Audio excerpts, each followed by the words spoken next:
Kita akan ke Saguling terlebih dahulu. Ada rekan kami kembali ke Putu yang memantau di sana. Putu, konfirmasi benarkah kelima tersangka ini sudah hadir di lokasi?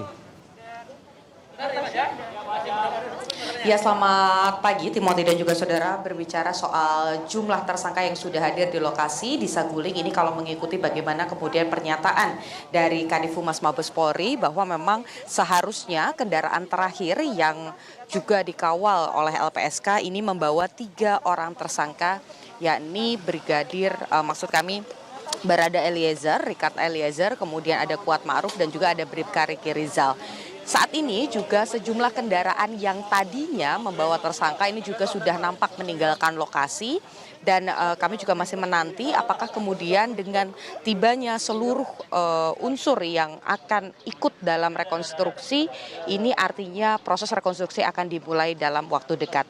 Tadi juga kami melihat dari lokasi bahwa memang Putri Chandrawati ini memang belum ditahan, sehingga sejak dinyatakan sebagai tersangka pada pertengahan bulan Agustus 2022, Putri Chandrawati ini memang masih berada atau tinggal di rumah yang ada di Saguling. Kemudian tadi sekitar pukul 9:30 waktu Indonesia bagian Barat ini juga menyebut maksud kami tadi terlihat bahwa tersangka Irjen Verdi Sambo ini juga sudah tiba di lokasi. Kemudian disusul dengan 3 orang lainnya, yakni Kuat Ma'ruf, kemudian ada Bribka Riki Rizal dan juga ada Barada Eliezer yang merupakan saksi kunci. Pihak pertama yang akhirnya membongkar bahwa ada skenario yang berbeda terkait dengan penembakan Brigadir Yosua Huta Barat pada 8 Juli 2022. Saat ini pengamanan ini terpantau masih cukup ketat. Bagaimana kemudian Anda bisa saksikan, Timothy dan juga saudara, bahwa pengamanan dari Korps Brimob ini juga masih terlihat berjaga. Ada sejumlah kendaraan taktis yang juga berada di lokasi. Ini mengamankan beberapa parameter di sekitar kawasan yang ada di Saguling. Kemudian juga ada pengamanan-pengamanan lainnya. Rencananya pada hari ini akan dilakukan reka adegan ataupun juga rekonstruksi dari peristiwa tewasnya Brigadir Yosua Huta Barat. Total ada 78 adegan, di mana 78 adegan ini merupakan bagian-bagian dari mulai di Magelang yang disebut ada peristiwa penyerta, kemudian juga ada di Saguling, kemudian juga ada di kawasan Duren 3. Nah, kalau berbicara terkait dengan adegan-adegan yang nantinya akan diperankan, karena memang ini dilakukan dan seluruh tersangka untuk pertama kalinya dipertemukan di satu lokasi yang sama, ini akan dilakukan di Saguling dan juga di Duren 3. Sementara untuk adegan-adegan yang terjadi di Magelang, yakni pada tanggal 4, tanggal 7 dan juga tanggal 8 pada saat hari di mana rombongan ini sempat berada di Magelang terlebih dahulu, baru kemudian bertolak kembali ke Jakarta. Total di Magelang ada 16 adegan. Ini nantinya akan diperankan ataupun juga akan direkonstruksi di Jakarta. Belum dipastikan apakah adegan tersebut akan dilakukan di Saguling atau nantinya akan dilakukan di Duren 3. Kemudian untuk peristiwa yang terjadi di rumah pribadi, ini juga merupakan adegan yang paling banyak. Total ada 35 adegan yang meliputi peristiwa-peristiwa sebelum terjadinya penembakan, kemudian juga saat proses perencanaan, dan juga beberapa adegan lainnya ini setelah adanya peristiwa penembakan Brigadir Yosua.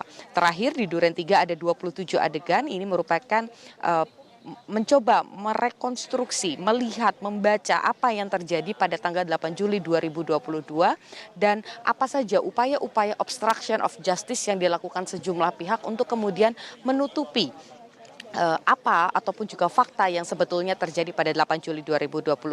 Sampai dengan saat ini Kadif Humas masih menjaga komitmennya bahwa akan menyampaikan secara langsung, bisa disaksikan kepada publik, bisa terbuka, publik bisa menyaksikan apa saja yang terjadi, urut-urutannya, adegan per adegan ini nanti akan disiarkan secara live, Timothy dan juga saudara. Dan juga selain membuka kepada publik untuk menjaga independensi dari proses rekonstruksi, juga nantinya akan dikawal langsung oleh LPSK, kemudian juga ada dari Kompolnas dan juga dari Komnas HAM. Timothy.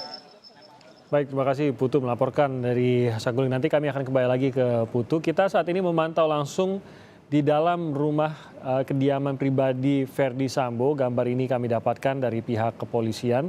Ini adalah gambar dari Polri TV. Seperti dijanjikan oleh Kadif Humas Irjen Dedi Prasetyo tadi, bahwa meskipun rekan-rekan wartawan yang memang jumlahnya seperti Anda lihat tadi memang banyak yang berada di luar rumah sehingga tidak mungkin untuk bisa seluruhnya masuk, sehingga kepolisian menyediakan gambar yang disiarkan secara langsung ini. Kita bisa mengikuti proses rekonstruksi yang saat ini sedang berlangsung di dalam rumah kediaman pribadi Verdi Sambo.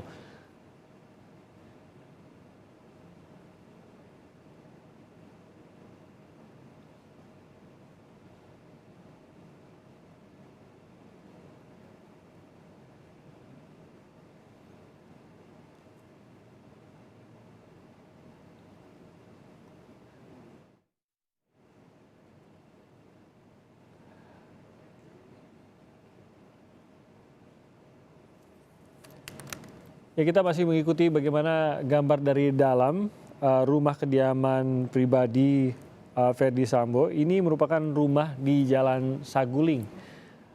Dan ini adalah tempat dimulainya proses rekonstruksi pembunuhan Brigadir Joshua Huta Barat. Alasannya adalah karena ini merupakan lokasi perencanaan dari aksi pembunuhan yang terjadi di Duren 3 atau di rumah dinas dari Verdi Sambo. Di Jalan Saguling ini, dari total 78 adegan yang akan diperankan dalam proses rekonstruksi hari ini, 35 hampir separuh dari adegan yang akan diperankan pada hari ini dalam proses rekonstruksi, 35 adegan akan dilangsungkan di sini, di rumah di Jalan Saguling, Jakarta Selatan ini. Ada proses perencanaan yang berlangsung di sini. Seluruh peristiwa pada tanggal 8 Juli akan diperankan di sini, termasuk juga beberapa adegan yang berlangsung pasca pembunuhan Brigadir Joshua Huta Barat.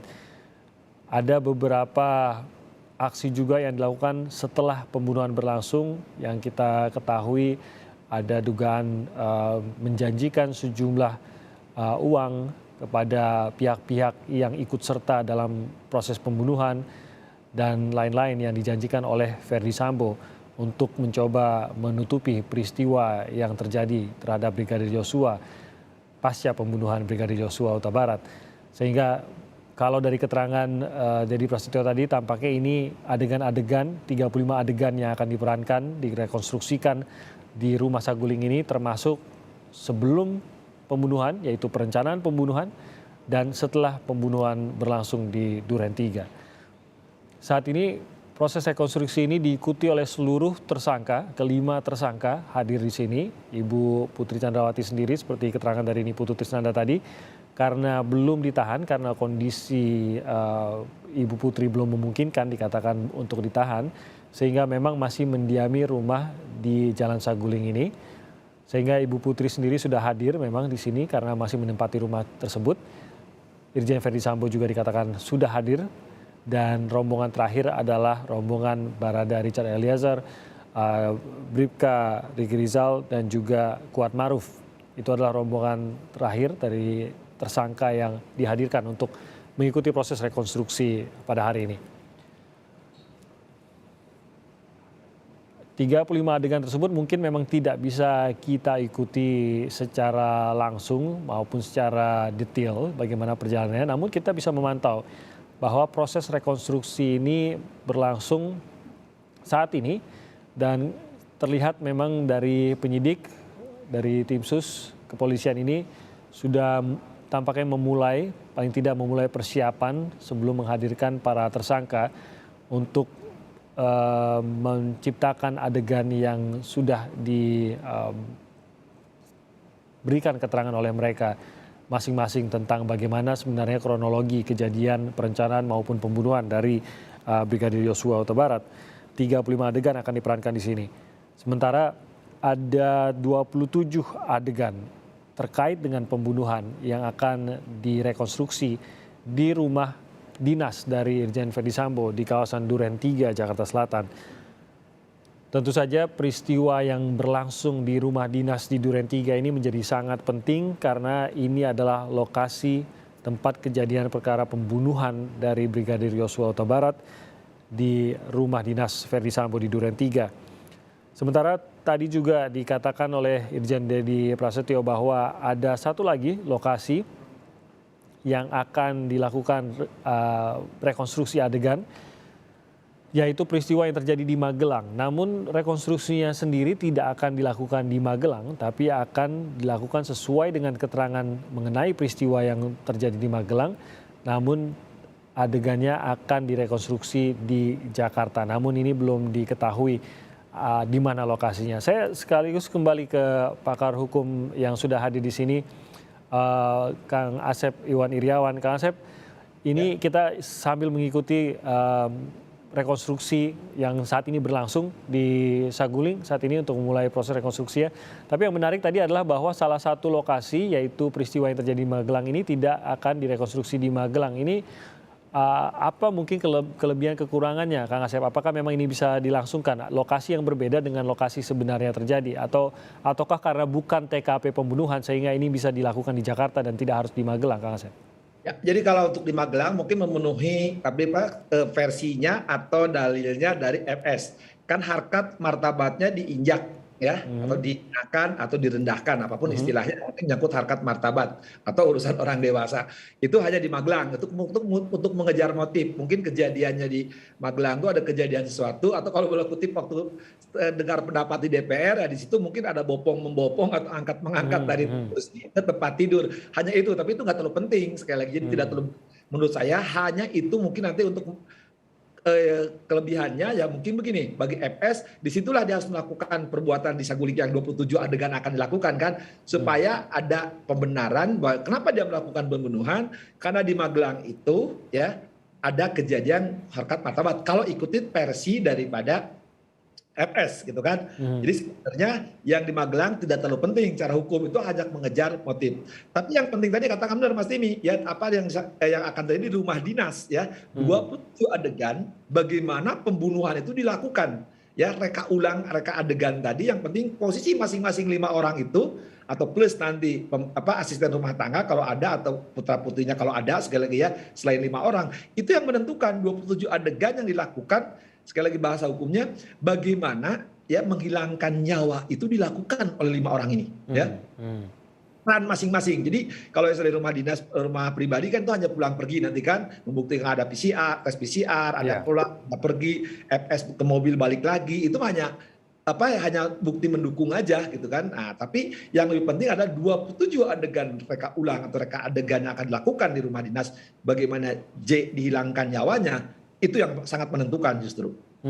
Jadi memang sangat menentukan peristiwa di rumah dinas, siapa yang menarik pelatuk, siapa yang menarik pelatuk pertama, siapa yang pokoknya detail-detail mengenai langkah-langkah dan tahapannya ini sangat penting di rumah dinasnya. Kalau di Saguling kan tadi seperti kita mendengar keterangan, tampaknya lebih kepada mendalami perencanaannya sendiri. Ini bisa disimpulkan bahwa ini lebih melihat mengenai peran perencanaan, peran mengenai motif tadi dan lain-lain. Itu di rumah Saguling lebih mendalami itu ya. Tapi peristiwa pembunuhannya sendiri karena bukan terjadi di Saguling, bukan terjadi di Magelang, ini bukan materi utamanya, begitu Kang Asep?